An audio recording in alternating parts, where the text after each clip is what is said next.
Hello everyone. Good afternoon. I am Jaira May and Aguarin, your nurse for today. So for today, I'm going to perform the urinary catheter. So first, of course, I need to ask my patient to personal information. So, ma'am, can I ask your name po? Jamie Vergara, Ilang taon na po kayo? 21. Student po. Yes. So, ma'am, tatanong ko lang po kung meron po kayong allergy sa latex and povidone iodine. Wala. Okay, thank you. So, of course, for the assessment for the patient, number one, I need to assess the need for the catheterization and the type of catheterization's order. And the rationale to ensure that the proper procedure is carried out.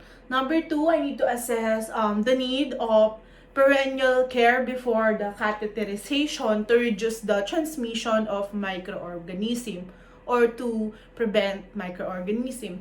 And then I need to assess the urinary meatus for the signs of infections or inflammation. Of course, you need to ask the patient for any history of latex allergy, difficulty for the prior catheterization, anxiety, and urinary structure. And of course, the rationale for that, it is allowing the detection of potential complications.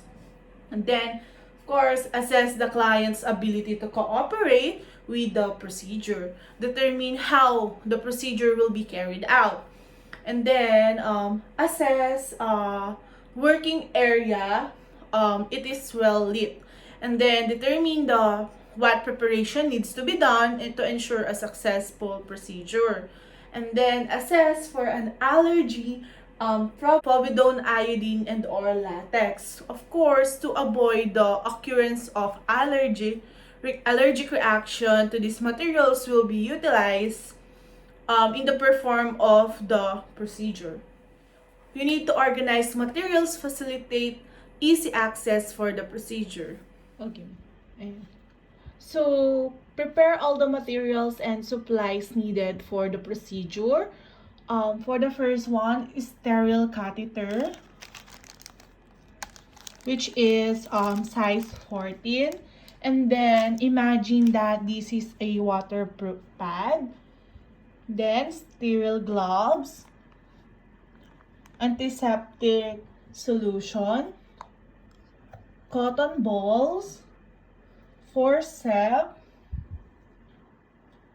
water-soluble lubricant,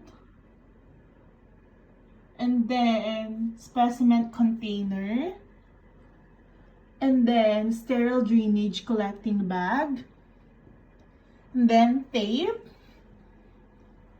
and then ghost neck lamp or flashlight, sterile drape,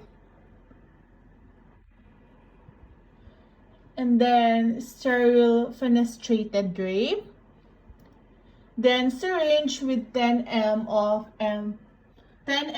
of sterile or normal, and then towel, soap, and water. So for the implementation of this assessment, of course, identify the client and the purpose of the procedure. And then the rationale for that, you need to alleviate anxiety and the gains for the cooperation of the client. So, good afternoon, ma'am. Maglalagay lang po ako ng urine catheter sa inyo. Yung purpose po nito para po matanggal yung mga waste sa inyong katawan. And by that, ihihi po kayo. Para po, yun po yung tumutulong para di po kayo mahirapang humihi.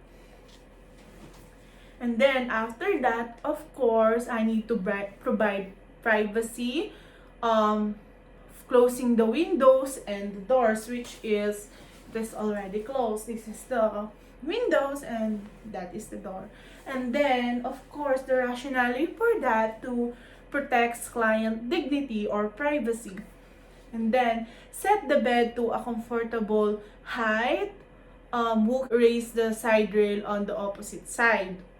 This is to promote proper body mechanics and ensure clients' hands. And the rationale deters to spread the microorganism or to prevent microorganism.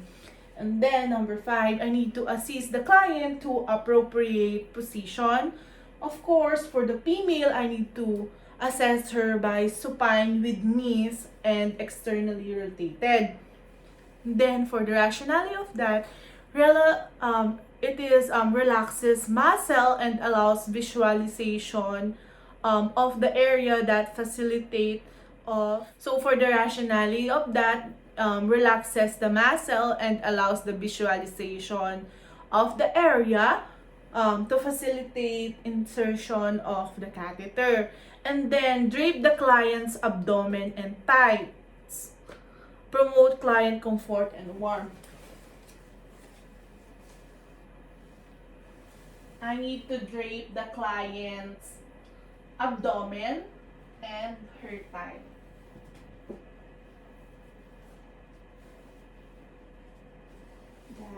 And then, I need to place a waterproof drape under the patient buttocks, which is this one.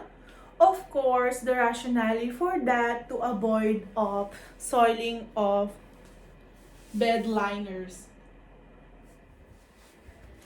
So this one.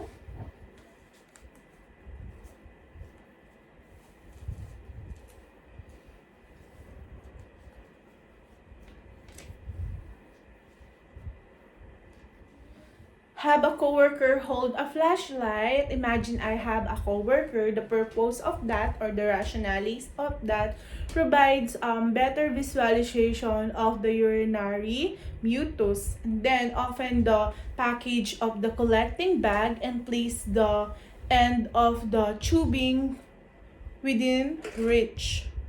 The rationale for that, since one hand is needed to hold the catheter, is placed open the package while two hands are still. So this is the urinary catheter. This is 14, size 14. And then this is the syringe, 10 ml syringe. And then of course the urine bag and sterile gloves. Open the sterile gloves.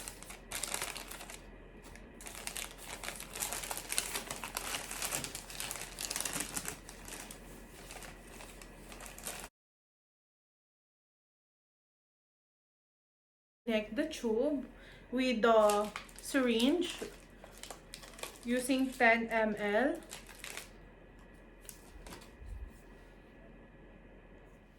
And then I'm going to connect the collecting bag at the end of the tubing. Just this one. So I'm already done with the sterile gloves to reduce the risk of contamination from microorganism. And I already attached the free-filled syringe to the indwelling catheter inflation hub and test the balloon.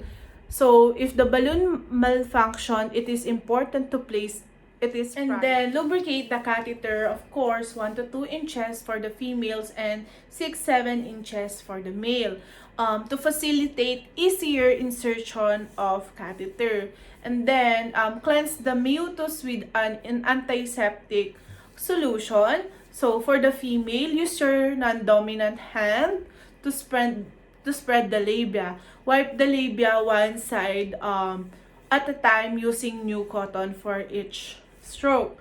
And then, of course, to avoid contamination. 14, you have to pick up the cleansing ball with the forceps in your dominant hand and wipe from the center of the meatus in a circular motion around the glands. Use new cotton after each stroke. And then, to clean meatus, it may contain microorganisms that can contaminate the catheter upon insertion, thus introducing microorganism to the bladder. Using my finger, and then I'm going to clean it. Disregard.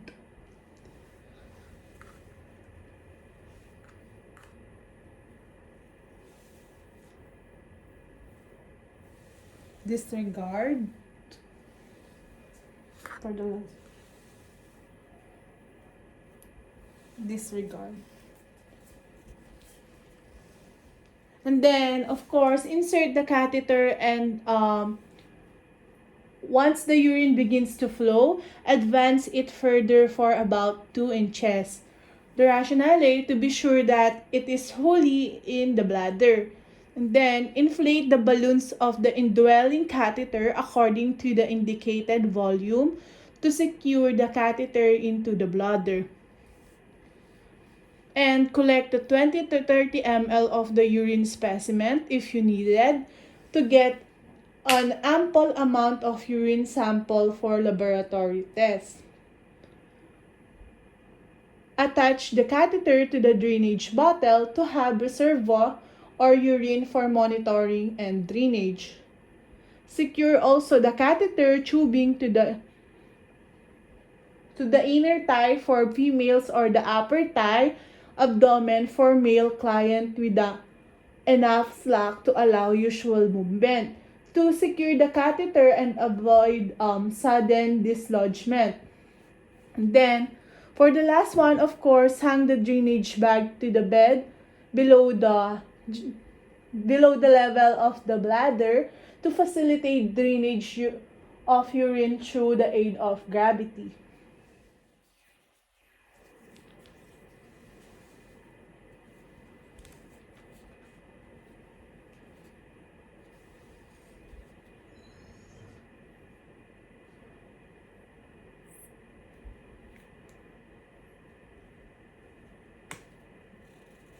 And then after that, I'm going to put the urinary bag on the side table of the patient. And I'm going to put it on her thigh.